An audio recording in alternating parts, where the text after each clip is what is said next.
Hey, hey, hey. Happy Thursday. Come on in, pull up a chair. The Daily Dope is in the air.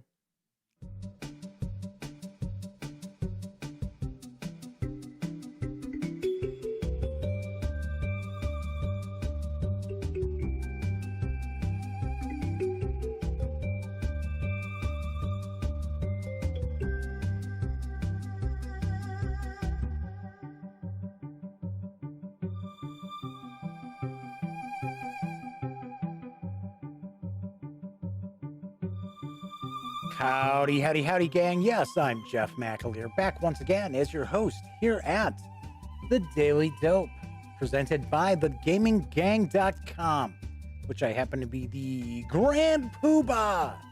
Yes, I am the founder and editor-in-chief of The Gaming Gang. So welcome aboard. Tonight is Thursday, September 3rd, 2020. This is episode 537 of The Daily Dope. This is your first time joining me, and let me point out that this show is very, very casual, just hanging out for the most part, talking about the latest in tabletop gaming news. So we talk about board games, card games, role-playing games, miniatures. If it's taking place on your tabletop, we are probably talking about it. Every once in a while, we'll talk about PC games, which we will tonight, and sometimes a little bit of pop culture as well. So welcome aboard. Do want to point out, it's not rocket surgery by any stretch of the imagination. We're just hanging out and having some fun. So if you do like this video, by all means, please give it a quick thumbs up. Subscribe to the Gaming Gang channel if you haven't already. And of course, if you subscribe, ring that notification bell, because it will not only let you know when the Daily Dope streams live right here on YouTube, Monday through Thursday nights, it'll also tell you when I upload other videos, such as my first look at the Adventurer's Guide to Theria from Dungeons and Randomness. So I put that up last night after the show. This went live. Oh, there's another video that's live too. I know a few of you already know. I believe a Grade A has always watched it. I think he's already watched it, eh? Speaking of a Grade A, because this is a live stream, that also means that chat is available. So it's not on screen. It's one of the ways I keep some of the more unusual commenters at bay, but I do my best to pay attention to chat. So if you'd like to say howdy, or maybe you got a question, comment, by all means, chime in. I will do my best to respond. Sometimes the chat flies by pretty quick. I might miss something, things fly under my radar, but I do try to kind of keep up on what's going on in chat. Of course, when you're not watching videos on the Gaming Gang channel, let me point out, please visit thegaminggang.com, celebrating our 10th year of covering the world of tabletop games. So we've got gaming news, reviews, comics, movies, TV. Get your geek on at thegaminggang.com. So far in chat, we've got some stranger named No Enemies Here. Not sure who that is. I'm kidding. It's Dan. We haven't seen Dan in a while. Martin O'Brien was first out of the gate saying howdy in chat. A great day as well. Flaming Huron's here too. And I think that is what we've got as far as chat so far. So Dan from No Enemies Here points out that he was only showing up for the rocket surgery. My apologies, sir. No rocket surgery around here. Yeah, well, don't know what to tell you. Anyways, so crazy day today. Very super busy day today. So some folks already know that this is out here. Yes, I did my unboxing and first look at Dungeons and Dragons, Icewind Dale, Rime of the Frost Maiden. Yes, it is up. It is out. It is out there for you. So I think I'm the first one. I think I am the first one to have the first look at it. Lately, I have been actually pretty on top of things as far as getting the reviews and the previews, the page throughs. I paged through the entire book, and we take a look at it. It's about It's about 20 minutes or so. The video itself is about 30, but about 21, 22 minutes are devoted to the page through. And once again, it is super humid and muggy here in the Duct Tape Studios. It's weird. I mean, it's not even that warm out, and it's like sweat coming down. And of course, whenever it gets kind of, the little cat hairs, just for some reason, just are like attracted to me like a magnet. Anyway, so I see the Madman has made it. I know the Madman was busy. Wasn't sure they were going to catch the show in time, but the Madman has arrived for our Thursday evening stream. Anyway, so as I started to say, a very busy day today. So started off, I was sitting there like, okay, I know Icewind Dale's going to show up, or I guess I should call it Rime of the Frost Maiden, is going to show up one of these days. So I had everything all set up. I had my little graphic opening already done. I had my everything all ready to go. So I figured as soon as I get it, I can start shooting the video probably within an hour of it arriving. So sure enough, today FedEx shows up. There's a box, and it was a bigger box. And I thought, oh well, I guess that's not from Wizards of the Coast, because I'm figuring it's going to be just a smaller package. Well, it wasn't a smaller package. It was from Wizards of the Coast, and not only was the standard edition, the standard cover artwork included, also was the alternate art cover was included in the box. The special Rime of the Frost Maiden dice and miscellany arrived too. I thought that was very cool. And then all these like odd little things tossed in. So I've got a couple of Icewind Dale notebooks for Rime of the Frost Maiden. A couple of I forget what they call these. They're you pop them on your like cell phone. You put them on the back of your phone. And then this is the one that I thought was the oddest of all. A woman's scarf. This is supposed to be a woman's scarf, and I think it's kind of like a map of the area. It's like, okay, cool. I'm like, all righty. So we'll look to do some giveaways. I will probably wait till I do the review, but I will do a giveaway for the alternate cover. I will do a giveaway for the alternate cover because I don't need more than one copy of the book. Except unless I talk to Elliot Miller, my best friend, who actually popped in on Tuesday's 10th anniversary show for a bit. I think he was here for the whole show, actually. If he has not received it, then I may actually give him this copy. Because he does get review copies of stuff from Wizards of the Coast, even though he hasn't been doing reviews in that for about a year now. But I think the last thing that went out, I'm trying to remember what the last, Mythic Odyssey of Theros, or something along those lines. He did not receive that. So I think they may not be sending him stuff anymore. So we'll see. It's probably looking good for doing a giveaway. Looking good for the giveaway there. All right, so Jorge Rodriguez has arrived. Do want to point out, Jorge, I will get you that copy of Frostgrave 2nd edition. Like I said, not only was I shooting my first look video here, I also was well, I guess maybe I wouldn't call it an interview, but Jason Brenner, who used to be with Upper Deck and then was with a company called Play Fusion. I'm friends with him on Facebook and that. And he said, hey, I do this show. He does a podcast.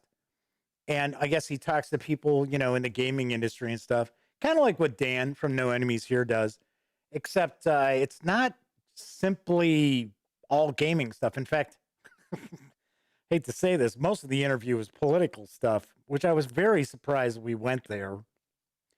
So I did that as well. So did not have a lot of time to get that Frostgrave second edition out to you, Jorge. So look for it probably tomorrow. If not tonight, tomorrow. I know you sent me the email, so we are all good. So, yeah, so Flaming Heron says, well, just throw it over your shoulders then, Jeff. I assume Flaming Heron's talking about this scarf. I don't know. What do you say before we jump into the news tonight? Should we take a look to see what this thing is? All right, come on. All right, let's see what we got. If it's easy to open up, it looks like it should be. Yeah, okay. Of course, I had to say that. Because I saw this and I thought, oh, so is this supposed to be something like you? Like you just hang behind you when you're like doing your remotes, like playing games and that? Because I actually have one. It's a Starfield that I picked up when we were going to do Traveler. And then it turned out my nephew Cameron and his girlfriend weren't too keen on Traveler. I was like, okay. All right, so here we go. This is the scarf. Let me do this. So it is of the map of the area. Hopefully it's somewhatly in focus for you all. Because I use a prime lens for the show, there's no autofocus. So my apologies. So, wait a second. It opens even, holy cow, it opens even further. I had it folded in half. Okay. Yeah, but now you can't really see too well. So yeah, so it's a scarf of the map of the area from the adventure. So that's pretty wild. That's funny. You know what? You could use that hanging behind you, especially if you maybe had like black fabric underneath it. I think that would work really, really well. So, yeah, I thought that was pretty wild. Hey, there was one other thing that I thought was kind of cool. I forgot. So they sent the Dyson miscellany set, but they also sent another set of dice. These look, these almost look like the dice which were for the, oh gosh, the levels of hell. But I don't think it is, because I think those were a little brighter than this. So they sent along a little dice bag with the ampersand. I was like, cool. I was like, nice. Very cool. So, thank you, Madman Avernus. I was like, there's so many games and stuff floating around in my head all the time. So Flaming Heron says, wow, they sure do like you. Well, I get people to watch. I mean, granted, I don't get, hundreds of thousands of views or millions of views, but I think out of the top 10 video views on the channel, I think 5 of them are Wizards of the Coast. Almost positive. I know my first look at Eberron, that had, I think, like 13,000 something. My first look at and this is really old because it's a 720p video, and it's not even that sharp in 720. That was a look at one of the limited edition, first edition reprints that they did. So yeah, I think 5 out of the 10 top videos on the Gaming Gang channel are Wizards of the Coast. The Scooby-Doo Betrayal at Mystery Mansion, that's another one that has gotten a ton of views. So yeah, guess they like me. That's why I never have any problem. The D&D Essentials one is what Flaming Heron asks. And I'm trying to remember. It was the one where it was all the various different adventures, and I know Tomb of Horrors was one of them. Expedition to the Barrier Peaks was one of them. I no longer have that book, unfortunately, but I remember I did I don't recall it actually even being the review. I think it was just the page through where we took a look. So Dan from No Enemies here says, I like you. All right. So without further ado, let's jump on into the news because I got a good amount of news for us tonight. Even though it'll probably be fairly quick. Last night was really quick. That was a really short show. I think the news took me all of like 17 minutes and I was done. First off, arriving in Q4 is a new racing game that looks like it could be pretty funny and could be kind of fun. It's from Horrible Guild Games Studio. I've got the dope on Unicorn Fever. Unicorn Fever is a betting game in which unwitting unicorns and their mindless desire to run on rainbows are exploited by unscrupulous citizens of the fairy realm for profit and glory. Each player is a wealthy bettor determined to be recognized as the most skillful unicorn race wagerer of the Unicorn Racing Championship and hold the title until the next rainbow appears. During 4 races, players will try to place successful bets to gain victory points and gold. To reach their goal, they'll buy contracts with unscrupulous citizens of the fairy realm to hire their services and turn the odds of the race in their favor. Play magic cards to straight up fix it, and try to avoid squandering all their hard-earned gold and be forced to ask the elf mob for loans. At the end of the championship, the player with the most victory points will be the winner. So you're not counting the gold?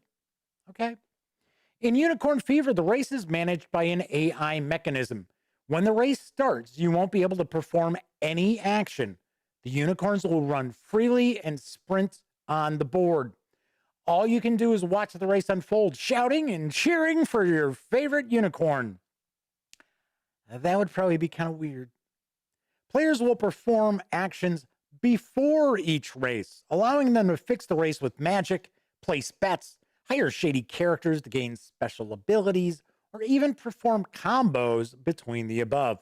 Since the action tokens available are limited, you will also have to read the intentions of your opponents and perform the actions you need before it's too late. Players obtain victory points and money with each of their successful bets over the course of 4 races. Bets can be placed on victory, 5 VPs, podium, 3 or 2 VPs. On average, unicorns with better odds run faster than those with the worse odds, but successful bets on slower unicorns pay better. Players must take risks and play wisely to turn the odds in their favor.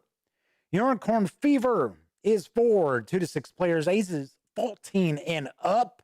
I believe it's 14 and up because it is a betting game. Plays around 40 minutes, and it is going to arrive later this year. I do not have the release date or an MSRP yet. This was a successful Kickstarter. I am going to take a guess based on what I saw in the Kickstarter, probably looking at an MSRP around $45. That is not with the painted unicorns, though. I am sharing the painted unicorns. They are with the deluxe edition, which I do not know if it's even going to be available at retail, because that was a special Kickstarter pledge level, was to get the painted miniatures. This could be kind of fun, kind of oddball. I get a kick how you've got sort of the shady characters and the elf mob involved with the unicorn racing. Gotta get a kick out of that, right? Not that, not that, thoroughbred racing ever had anything, below board going on there. So Jorge Rodriguez asks, where does the AI come from? I don't know. I have no idea. I would take a stab, maybe a deck of cards. I don't see any kind of like spinner or a bunch of dice or anything like that. So I'm going to take a guess, maybe an AI deck. I don't know. I have no clue. I just thought this looked kind of funny. I got a kick out of the artwork. The artwork's kind of bizarre. And it could be kind of interesting. If it was just unicorns racing, I wouldn't have shared this news. But because it's got the, you're playing these actions and trying to, fix the race and stuff like that, I thought, all right, that's kind of cool. There's another release that's slated for later this year, and it is Codal. It is from Synapses Games. I've got the dope. The election of the Aztec High Priest is imminent. In order to prove their value and merit, the contenders engage in a race for prestige to win the favor of the gods. Will you be able to make the most beautiful sculptures of feathered snakes, called Codal, to stand out and gain access to the coveted title of High Priest? In Codal, players will work to build the most beautiful and valuable serpents. The serpents, or Codal, are constructed with a head, a tail, and a number of body tiles, each made from chunky, colorful plastic. On a turn, players will either take tiles from the central board to their personal board, or work to construct one of their Codals with the different tiles they've collected. The game end is triggered when one player finishes their third Codal. Players receive points for fulfilling objectives, and the one with the most is named the new High Priest. Codal is for 1 to 4 players, ages 10 and up, plays in 30 to 60 minutes. I do not have any MSRP or release date info. I have seen conflicting information about this. So I have seen that I saw one distributor trying to say that, yes, it's available now. And then I had another that I was looking at a distributor and they were saying that it's Q4. So I'm going to say Q4. If one distributor is saying, yes, we're talking Q4, I'm going to take a guess that's probably correct. So I'm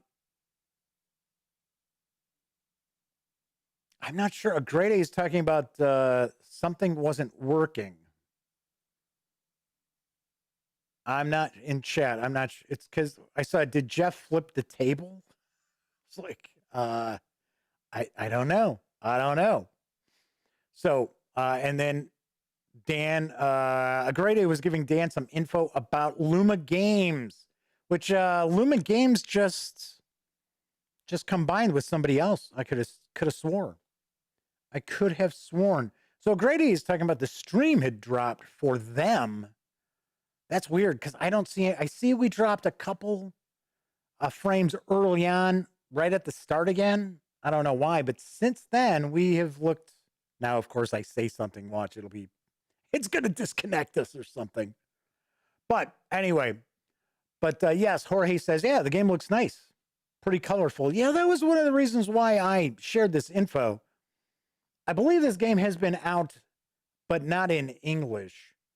And I do believe it's actually got a pretty good score over at Board Game Geek. I wish there were more images to share, to be honest. Yeah, so of course, as soon as I opened my mouth, there we go. I said, yeah, looks like we're doing okay with our stream with the frames and that. And then, of course, it starts going crazy. So, all right. Anyway, moving right along. It is Thursday. So that means there's a new freebie over at the Epic Game Store. It's available this week. I got to say, it's an excellent game as well. Here's the dope on Into the Breach. The remnants of human civilization are threatened by gigantic creatures breeding beneath the earth. You must control powerful mechs from the future to hold off this alien threat. Each attempt to save the world presents a new randomly generated challenge in this turn-based strategy game from the makers of FTL. Yes, faster than light. Key features: defend the cities. Civilian buildings power your mechs. Defend them from the VEC and watch your fire. Perfect your strategy. All enemy attacks are telegraphed in minimalistic turn-based combat. Analyze your opponent's attack and come up with the perfect counter every turn. Build the ultimate mech. Find powerful new weapons and unique pilots as you battle the Vec infestation across corporate nation islands. Another chance. Failure is not an option. When you're defeated, send help back through time to save another timeline. Right now, you can score Into the Breach absolutely free through September 10th from the Epic Games Store. I really enjoyed Into the Breach. Really get a kick out of it. It's you could probably finish the game up if things go your way, 2, maybe 3 hours. About 3 hours, maybe. But that's if things go your way. And I really do like there's kind of this rock, paper, scissors going on with the game itself. If you have not played it, by all means, grab it. Definitely get it. You will get a kick out of it. It has received some really good scores all across the industry. Came out a couple of years ago. And I swear, I think this was free from Epic before. I would say I'm 99% positive that this was a freebie before at the Epic Game Store. I want to say it was during the, 10 days of giveaways? They did it around Christmas last year, or I guess I should say the holiday season last year, where every day they had a new free game, and I'm almost positive this was one of them. So Grade A says, yes, this is a good game. Jorge Rodriguez says, Kodo looks like it's got an MSRP of $40. Well, that seems like a pretty fair price. That's cool. And a Grade A mentions that they liked Into the Breach better than Faster Than Life. Or Faster Than Light. Why did I say life? I said life as I'm seeing another chat thing pop up from Flaming Huron. Yes, it's Faster Than Light. I got to admit, I was not a huge fan of Faster Than Light either. There's another game that is kind of similar to Faster Than Light. I'm trying to remember the name of it off the top of my head. I had messed around with that a bit. And gosh, now I can't. Jeez, there's even a little hair on the mic, for crying out loud. I can't remember the name of it. Damn. And it's pretty interesting. And it is like super in depth. It is a roguelike space game. So Flaming Huron says, yes, it was available last year for free. So, okay. All right. So moving along. Let's talk a little bit about role-playing games. And hey, I did the first look at Rime of the Frost Maiden. So let's keep talking a little bit about D&D, because you can now dive into the Eberron setting for Dungeons & Dragons with the setting creator, Keith Baker. Here's the dope on exploring Eberron. Join Eberron setting creator Keith Baker in this tour through the lands, oceans, and plains of Eberron. Exploring Eberron presents Keith's vision of Eberron like never before, with fresh lore and rich illustrations to bring the setting to life.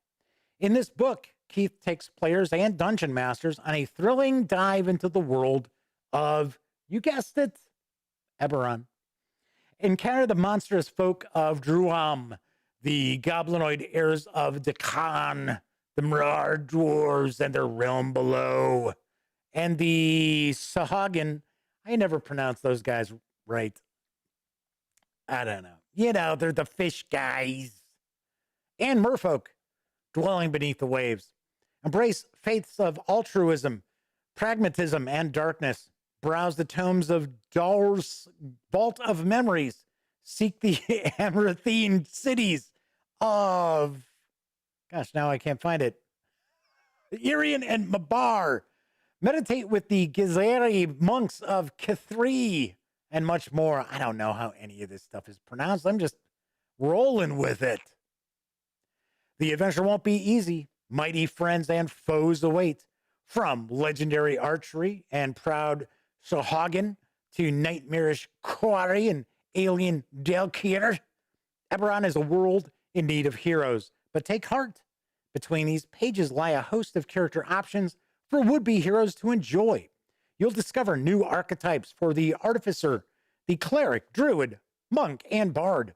Play unique Eberron races and sub-races, including gnolls, Dakani, goblinoids. What the heck? I don't even have sort of diverse faiths and ruin-bound dwarves. Uncover a wealth of magic items from around the world. Weird symbionts that bond with your very flesh. Channel your dragon mark with focus items and perhaps even manifest a Cerberus dragon mark of immense power. I have the power. The 258-page hardcover is available through Dungeon Masters Guild. It is $59.99. You can grab the PDF for $29.99. Gotta say, this looks impressive. This does look pretty impressive. Plus, it's from the setting creator. I do know this is very, very popular on DM's Guild, so I did want to share the info about it as well, especially since now you can actually get it as a hardcover if you'd like. So yes, Flaming Heron says, I have to dislocate my jaw to say some of these names. I don't know. I just give it the college try and just leave it at that. I figure these places and things don't really exist. So if I mispronounce it, it tain't that big a deal, Dooley. All right, my final news piece. Finally available in print from Nocturnal Media is Talislanta, the Savage Land. Here's the dope. Discover the dangerous past of the classic Talislanta RPG. Talislanta is a fantasy role-playing game and game setting that was first published back in 1986. Unlike most RPGs from the 1980s, the Talislanta milieu was not based on traditional Western mythology. It didn't have the usual Tolkien-esque trappings of games like D&D. In fact, ads for the game proudly proclaimed, no elves. The original Talislanta RPG was inspired by the fantasy novels of Jack Vance and by other sources such as H.P. Lovecraft's The Dreamlands of Unknown Kadath, Michael Moorcock's Elric novels, and the travels of Marco Polo. The game was set in a strange world of twin suns and 7 moons that seemed to be practically overflowing with exotic peoples, places, and creatures.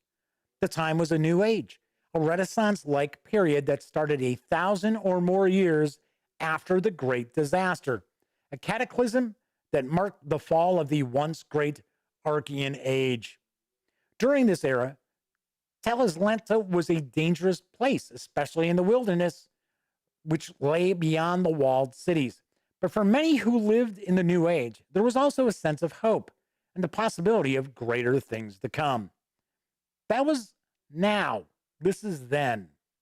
Talislanta, the Savage Land, is a prequel to the original Talislanta game. It comes at a short time after the Great Disaster, which the inhabitants of this era refer to as the Fall.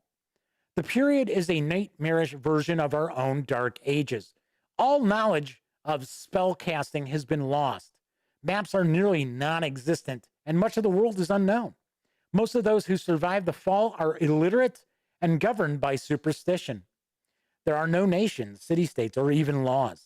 In their place, tribes of warriors, nomads, slavers, and refugees struggle to survive in a hostile wasteland.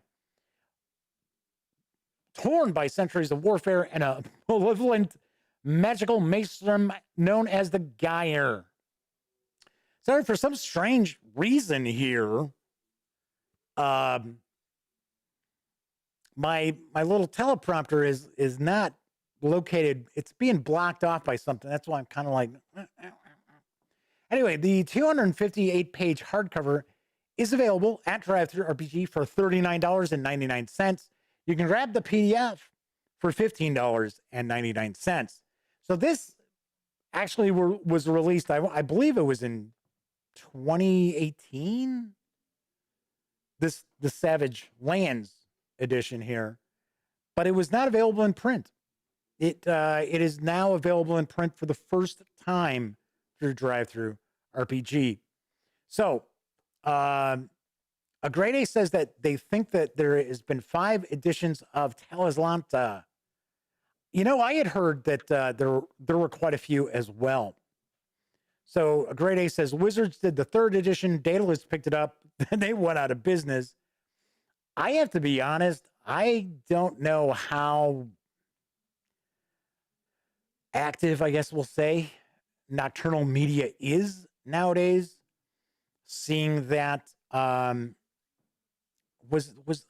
believe his last name was pronounced Wyack, Stuart Wyack, who was one of the founders of White Wolf, and then ended up moving on to create Nocturnal Media. I know Greg Stafford was also part of Nocturnal Media as well, and both of them are gone. So I don't know how active they really are anymore. But I always heard cool things about Talislanta. So I have never taken a look at it. I don't know anything about the rule system at all. For some reason, I want to say I thought I had always heard the rule system was pretty crunchy. I might be wrong. It may not be that complex, but I thought that's what I had tended to hear about this. But I remember that there used to be tons of stuff coming out for this system back in the day, back in the late 80s, early 90s, because I remember seeing it on the game store shelves.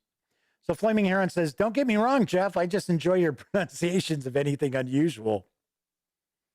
Yeah, and I sure do talk about a lot of unusual stuff. So we were talking about Drive-Thru RPG. Keep in mind that the Gaming Gang is affiliated with the One Bookshelf sites. So if you are going to go visit, say, Drive-Thru RPG, please stop by thegaminggang.com first, click on one of our banners, and that way, if you do happen to make a purchase, I get a little portion of that sale. And all those little portions really go a long way to keeping the Gaming Gang around. All right, so Grade A says that they read today Eric Lang has left CMON. I think that was 2 days ago that Eric had pointed out that he was going to freelance, and he was going to devote some more time towards well, what exactly was the word he used? Activism. I think he used the word activism. So cool with me. Very cool with me. I've never met Eric. So, I mean, I've only heard good things about him. So that's cool. That's kind of cool.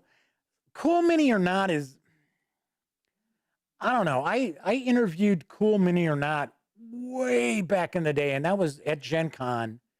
And that was when we were only doing a podcast. So probably 2011. And they were one of these companies that were like, oh, yeah, great. We're going to load you up with stuff. And, oh, yeah, come on. We want you to review it. Nothing ever happened. I don't know if Eric was with them at that time or not. He may not have been. I don't know. I don't know if he was one of the founders of Cool Mini or not. So, all right. So it seems we got a little bit of hiccups going on as far as our frame rate. I don't know. As long as we don't disconnect. All right. So that is it for tonight's news. Anything cooking in chat anybody wants to tackle? Like I said, I did see that Eric Lang had announced on Twitter that he was going to go freelance, and he was leaving Cool Mini or Not. So yes, I did see that. So that was a couple of days back. I know that. Anyway, all right. So I don't see anything popping up in chat. So I guess that's going to be it for tonight's show, which is all right. I got stuff to do. I'm going to start reading. I'm going to start wearing my scarf. I'm going to start reading the D&D Icewind Dale Rime of the Frost Maiden. So if you haven't checked it out, by all means, give the page through a peek if you're interested. So Grade A says the Dune trailer is out there somewhere unofficially that it has leaked. I don't know. Well, look at this. Scott Weigel has popped into chat. I should point out, everybody, Scott Weigel is part of the old gaming guild from high school. So cool to see you, Scott. Thanks for swinging on in and saying howdy during the live stream tonight, just as I'm wrapping up. But I had mentioned on one of the streams that I had kind of bounced around reaching out to some of the people I went to high school with who were part of the gaming guild, or gamers guild, I should say, and see about maybe doing something remote for the Extra Life charity. And Scott said he wants to be on board. So in fact, everybody I reached out to said, yeah, they wanted to do it. So I think we'll have 6 players and myself running it. So now I have to figure out which one, which adventure, what do I want to do? I might be leaning towards Delta Green, actually. A little kind of, Call of Cthulhu, a little Lovecraftian. Well, I guess I don't want to say Call of Cthulhu because it is Delta Green, but it's pretty much the same thing, right? But yeah, might do something like that. So a Grade A is asking if I'm going to read Icewind before Theria. Yes, there is no doubt about that whatsoever, a Grade A, because the review of the Rime of the Frost Maiden is going to pull in tons more viewers than the Adventurer's Guide to Theria. In fact, I had reached out to Dungeons and Randomness to let them know that the paid through video was up, it was live, and they messaged me back and they said, yeah, we're in the middle of moving right now, so we'll try to check it out whenever we have a chance. It's like, okay, I mean, so it's fine with me, but they're not in any big hurry for me to do a review of this. This one, yeah. If like I said, I'm first one out the door with the first look page through. That's probably gonna account for 10,000 views. If I waited a week, or let's say if I waited a week after all these other people start looking at this book, I'm probably looking at 200-300 views on that video. I swear that is how it works. That is really how it works. All right, so that is it for tonight's show. Good to see Scott Weigel popping in. Very nice. Scott is actually one of the gamers that we played a lot of Fletcher Pratt's Naval War game with, which we have talked about that a few times on the show. In fact, we talked about how I introduced that to my nephew Cameron and some of his friends. So Grade A says that they're probably going to be running Icewind Dale after Storm King's Thunder gets done.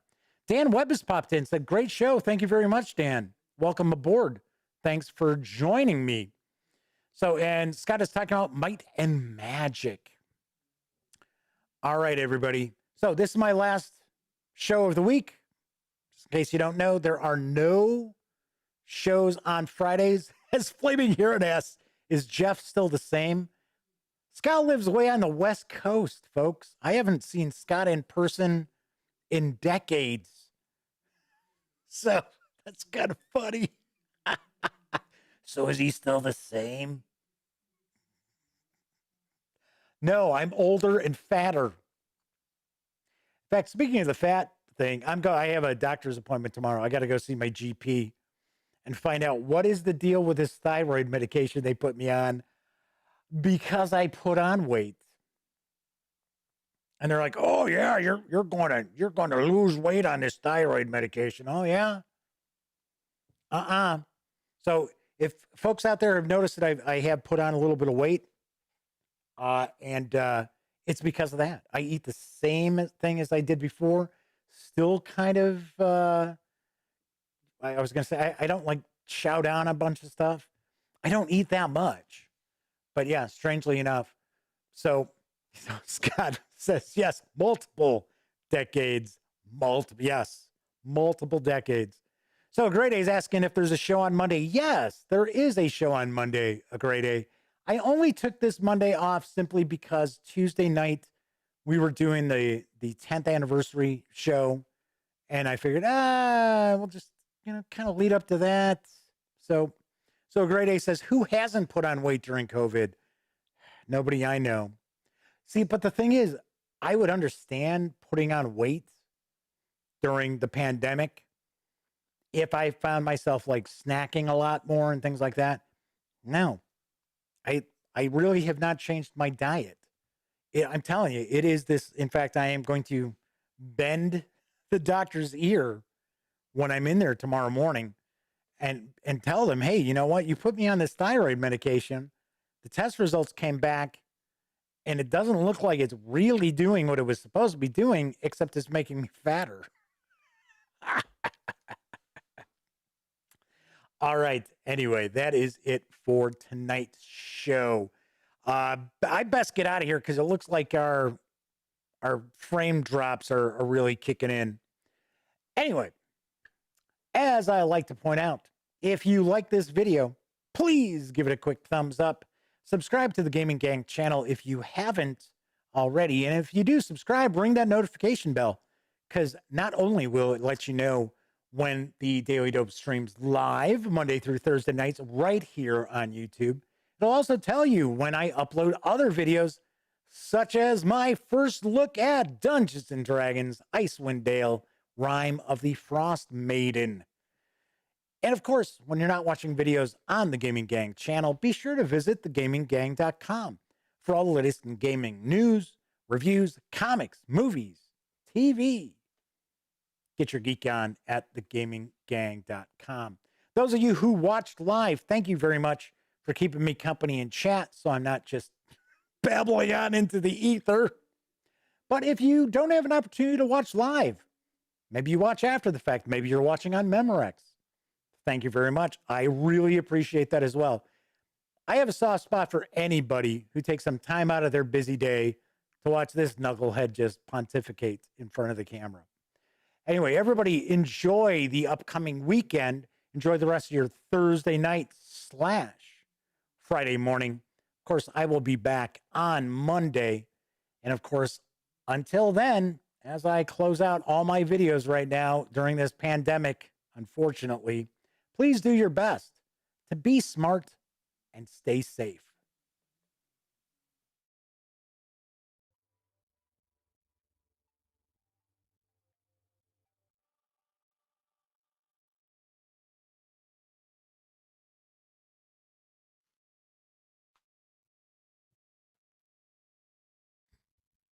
Oh, you're still here.